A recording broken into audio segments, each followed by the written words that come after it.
ये आप क्या निष्कर्ष देती हैं भविष्यवाणी, इस पे सभी चैनल छोड़ के आप देखते हैं, तो आप कुछ निष्कर्ष भी आप लास्ट में दे दीजिए, जब आप अगले एपिसोड में आएंगे तब तक, कि लोग कैसे रहें और क्या होने वाला है। हाँ, तो आगे मैंने कुछ समय पहले एक भविष्यवाणी की थी मंगल के बारे में, तो आगे जो आने वाला समय है, प्लस और माइनस मैं दोनों बताती हूँ। अभी गुरु ग्रह और शनि दोनों वक्री हैं जैसे मैंने बताया था, तो आगे आने वाले समय में बहुत बड़े बड़े इंपॉर्टेंट चीजें, इवेंट्स होने वाले हैं जो काफी लंबे समय तक याद किए जाएंगे, रिमार्केबल इवेंट्स। गुरु ग्रह अभी वक्री है, तो वित्तीय स्थिति में थोड़ा सुधार दिख सकता है लोगों को। और इसके साथ ही अगर कोई किसी की कोई चीज खो गई है, आपका लॉस्ट आइटम है, या कोई चला गया है, या किसी को किडनैप कर लिया है, तो वो लौट आएंगे कुछ महीनों में, ये हो सकता है। जो घटनाएं पहले हो चुकी हैं उनकी पुनरावृत्ति दिख सकती है। और इसके साथ ही मंगल की जो और राहु और शनि के साथ में और बुध के साथ में जो स्थिति क्रिएट कर रहे हैं, वो थोड़ी चिंताजनक दिख रही है, क्योंकि मंगल और बुध ये दोनों ही भूमि के कारक हैं। तो कहीं ना कहीं मुझे लग रहा है कि भूकंप, अभी ये मानव निर्मित हो या नेचुरल हो, ये राम जी जाने, बट भूकंप की स्थिति थोड़ी ज्यादा बनती हुई दिख रही है मुझे। और राहु जो है वो अभी मीन राशि में चल रहे हैं, जो कि जल तत्व की राशि है। तो और युद्ध हम जानते ही हैं इतने चल रहे हैं, तो काफी एक्चुअली सबमरीन्स के फॉर्म में, वाटर के जल में युद्ध जो होता है, सबमरीन्स या नेवी नेवल, वहां पे हमें थोड़ा सा दिख सकता है। That can be another thing possible. अच्छा, अब आप क्या कर सकते हैं, आप मंगल के लिए तो सबसे अच्छा है हनुमान जी के शरण में जाइए, हनुमान चालीसा का पाठ कीजिए। ठीक है। और सुंदरकांड, जिनको शौक है सुंदरकांड पढ़ें, सुंदरकांड गाएं। और इसके अलावा अपने शास्त्रों को पढ़िए। संदीप जी जो रामायण का जो अध्ययन कर रहे हैं, उनके JWSD पे देखिए, मैं भी देखती हूँ। उससे भी आपको बहुत फायदा होगा। श्री राम रक्षा स्तोत्र का पाठ कर सकते हैं जिन्हें वो पसंद आता है। इसके अलावा राम नाम लेखन, राम नाम लेखन, बुक चरित्र सुनिए, राम नाम लेखन कीजिए। तो ये कुछ उपाय हैं जो आप कर सकते हैं।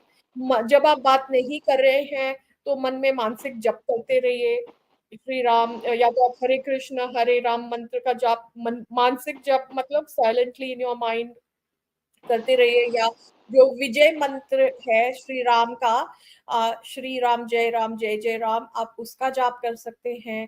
तो ये कुछ चीजें हैं जो आप कर सकते हैं। या जो आपके इष्ट हैं, अगर शिव जी हैं तो आप ओम नमः शिवाय का कर सकते हैं। राधा रानी हैं तो आप राधे राधे राधे कर सकते हैं। जिनसे भी आपको ज्यादा रेजोनेंस है उनके साथ में, उन देव का आप मानसिक जप कीजिए, बजाय सोशल मीडिया पे समय बर्बाद करने के, with people who will not understand. ठीक बात है।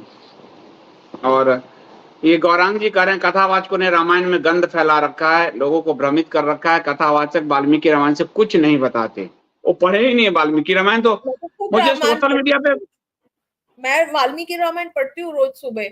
एक सर्ग, मतलब जैसे with busy life and all ज्यादा नहीं हो पाता, एक सर्ग पढ़ती हूँ, बहुत बड़ा नहीं है। अगर आप करते जाएंगे तो आप देखेंगे डेली आपका कितने दिन इतना अच्छा जाता है, राम जी की कृपा मिलती है, और आपका ज्ञान भी बढ़ता है, आपको पता चलता है आपके उसमें क्या है, शास्त्र में, इतिहास में।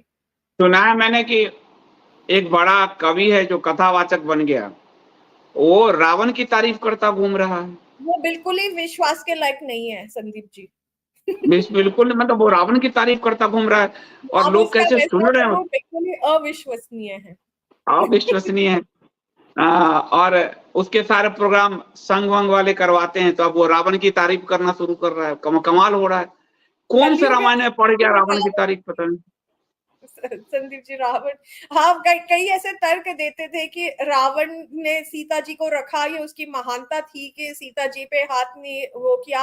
भाई उसकी मजबूरी थी। इस पे मैंने एक लेख लिखा था आई थिंक पिछले साल, कि रावण जानता था कि the moment he touch Sita माता, वो भस्म हो जाएगा, उसको श्राप मिला हुआ था, इसीलिए उसने सीता माता के नजदीक नहीं गया।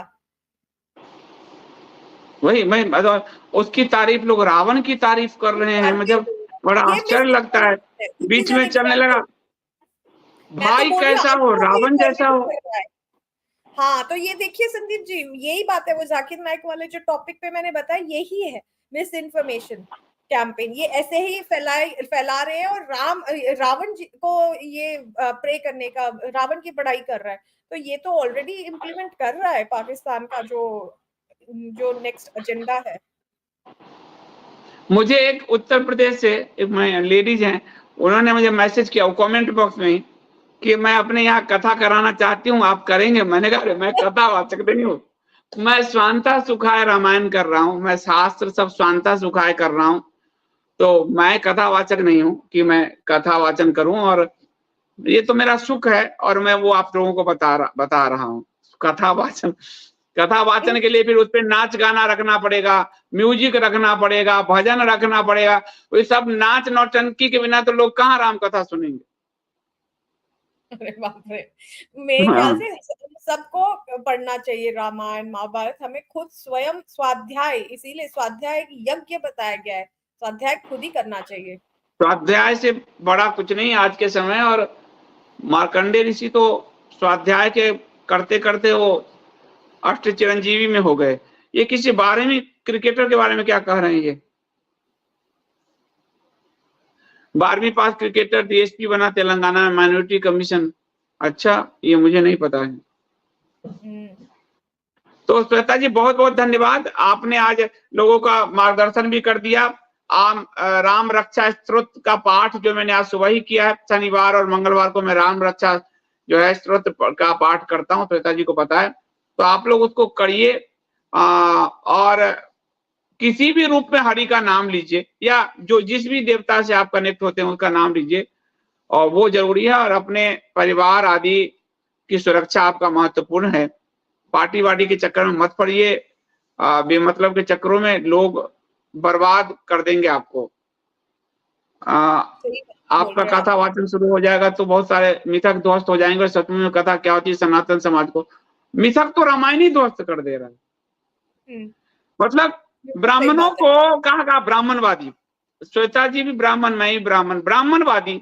अरे राम जी तो ब्राह्मण को भी कस के उसको जाबाली डपट को, रहे हैं भाई। हाँ, जाबाली को कैसे उन्होंने वो करेक्ट कर दिया, और जाबाली भी थाली का बैंगन यहाँ वहां लुढ़क गया। मैं तो आपके लुढ़क भले गया। के लिए कह रहा था। देखिए, हाँ, इसी तरह और के ब्राह्मण नहीं होना है। रामायण ये भी बताता है हु नॉट टू बी और व्हाट नॉट टू डू। और जब संपत्ति का बंटवारा कर रहे हैं तो योग्य ब्राह्मण, और जो अपनी ब्राह्मणत्व को छोड़ के कृषि आदि कर्म कर रहा है, उससे वो मजाक भी करते हैं रामचंद्र जी। एक तरह से व्यंग दे रहे हैं, उस पर व्यंग कर रहे हैं कि जहां तक तुमने लाठी फेंकी, लाठी पे ले ले जितना गाय लेना है। फिर भरत को जब वो ज्ञान दे रहे हैं तो दोनों बात कहते हैं कि जो ज्ञानी वेद पाठी ब्राह्मण है उसको अपने पास रखो, और जो पाखंडी ब्राह्मण है, लिखा उन्होंने, ये सबसे ज्यादा भ्रष्ट करते हैं, सबसे ज्यादा दिमाग को घुमाते हैं, इनको दूर करो। तो कहां ब्राह्मणवादी? मतलब ये रामायण से ही इनका सब जातिवादी सबका नरेशन ध्वस्त हो जाएगा।